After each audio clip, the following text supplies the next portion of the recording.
Olá, sejam bem-vindos! Aqui é o Mental Ship, onde o conhecimento dobra a cada nova informação. No encontro de hoje, a gente segue nossa jornada por A República, de Platão. E olha, o tema é uma das ideias mais ousadas e até controversas dele, o mito dos metais. Vamos mergulhar em como Platão imaginou que seria possível unir uma sociedade inteira através de uma única e poderosa história. Os links para a obra estão na descrição e se este conteúdo agregar algo, considere compartilhar com um colega.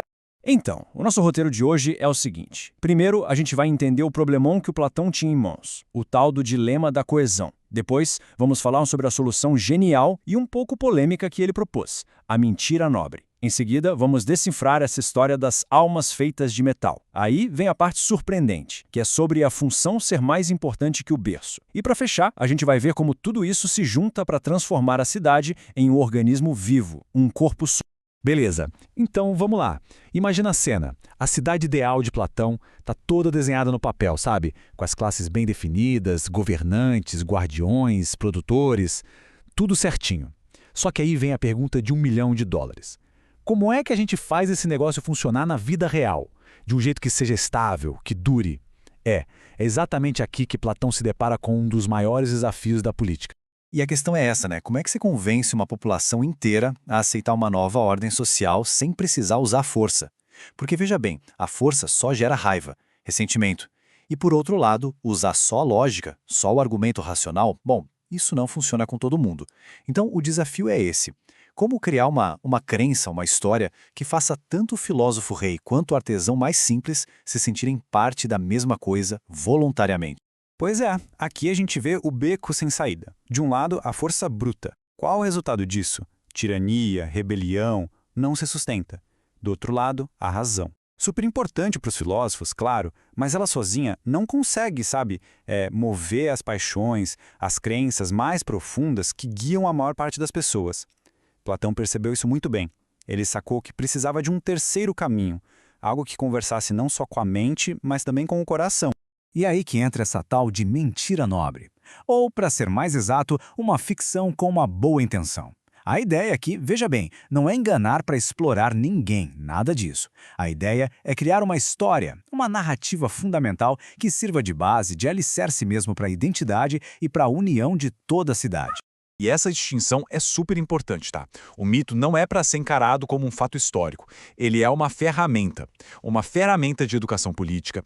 É basicamente a história que a cidade conta para si mesma, para se entender, para definir quem ela é e qual o seu propósito. Dá para pensar nisso como, o software social que mantém todo mundo funcionando junto em coesão. Olha só essa citação. Ela mostra perfeitamente o quão radical era essa proposta na época. O próprio Glauco, que está ali conversando com o Sócrates no diálogo, fica espantado. O Sócrates, na hora de apresentar a ideia, ele hesita, sabe? Porque ele tem plena consciência de que está propondo algo muito, muito ousado. Usar uma ficção, uma história inventada, como a base de uma cidade justa. Tá, mas, afinal de contas, que história é essa? Chegou a hora, vamos mergulhar no conteúdo desse mito que vocês vão ver se apoia em uns pilares muito bem pensados. O primeiro pilar do mito é simples, mas muito poderoso. A história que seria contada é a seguinte: todos os cidadãos não são só moradores da cidade, não. Eles são filhos da própria terra onde vivem. A cidade, a terra, é a mãe de todos. Pensa no poder disso. Cria um vínculo imediato, profundo com aquele lugar. E aí, a consequência lógica é imediata. Se a Terra é a mãe de todo mundo, então todos os cidadãos são irmãos. Simples assim. Isso muda completamente a relação entre as pessoas. Não são mais só vizinhos ou, aquele é da classe dos artesãos, aquele é da classe dos governantes. Não. Eles são parte da mesma família. E como família, eles têm um dever de cuidar uns dos outros. Ok, mas se todo mundo é irmão, por que as funções são diferentes? Agora vem a parte que justifica a estrutura social. O mito continua dizendo que, dentro dessa grande família, o Deus que formou cada um misturou metais diferentes nas almas deles. Mas atenção, essa diferença não é para criar briga, não é para criar conflito. É para explicar por que cada um tem uma aptidão diferente, uma função diferente na cidadania. E a correspondência fica bem clara, né? Aqueles com ouro na alma seriam os mais aptos a governar, porque teriam a sabedoria para isso. Os com alma de prata teriam a coragem, a bravura para serem os guardiões, os protetores da cidade. E os de bronze e ferro, Bom, eles teriam a vocação para produzir, para sustentar a cidade com o trabalho. Mas o ponto-chave aqui, o mais importante de tudo, é que isso é sobre função, sobre a aptidão natural de cada um para uma tarefa específica. Agora a gente chega no ponto que para mim é o mais genial e talvez o mais surpreendente desse mito todo. Muita gente olha para essa história e pensa, é um sistema de castas fixo, rígido, mas não é bem assim. Platão coloca um elemento na história que muda completamente o jogo. É aqui que está o pulo do gato. O mecanismo de mobilidade social. A natureza de cada um, ou seja, o tal metal na alma, é mais importante do que de quem a pessoa é filha. Então, um filho de um governante que tem alma de ouro pode perfeitamente nascer com bronze na alma. E nesse caso, para o bem de toda a cidade, ele deve se tornar um artesão.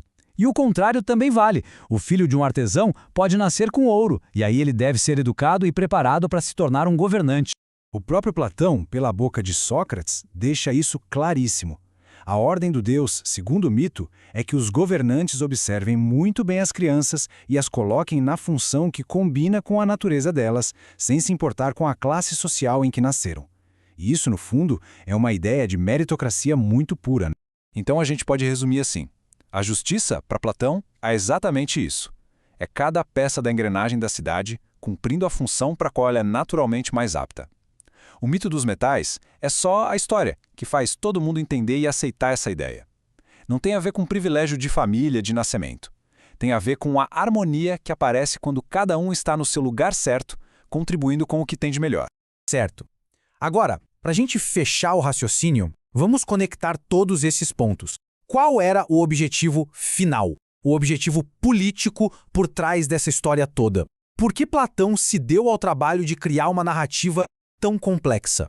Basicamente, o mito é uma ferramenta super pragmática, quase uma engenharia social. Ele foi pensado para resolver problemas bem reais. Quer ver? Ao dizer que todos são irmãos, ele diminui o conflito entre as classes. Ao ligar a função de cada um à sua natureza e não ao poder ou à riqueza, ele evita disputas. E ao transformar todos em filhos da mesma terra, ele cria aquele sentimento forte de pertencimento, que é o que garante a estabilidade da cidade no longo prazo. E a imagem final que Platão quer criar é essa. Pensa num corpo humano. O cérebro, o coração, os músculos, cada um tem uma função diferente, né? Mas todos trabalham juntos para o bem do corpo inteiro. A cidade ideal de Platão deveria funcionar exatamente assim. Os governantes seriam o cérebro, os guardiões, o coração, o peito, e os produtores, o estômago. Todos são absolutamente essenciais. O bem de uma parte é o bem de todas as outras.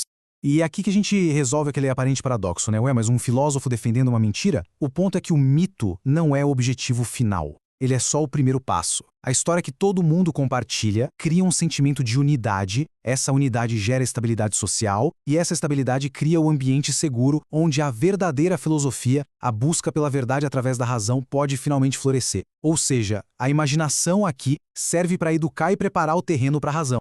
E essa talvez seja a grande lição que Platão nos deixa com tudo isso. Uma sociedade não se sustenta só com leis ou só na base da força.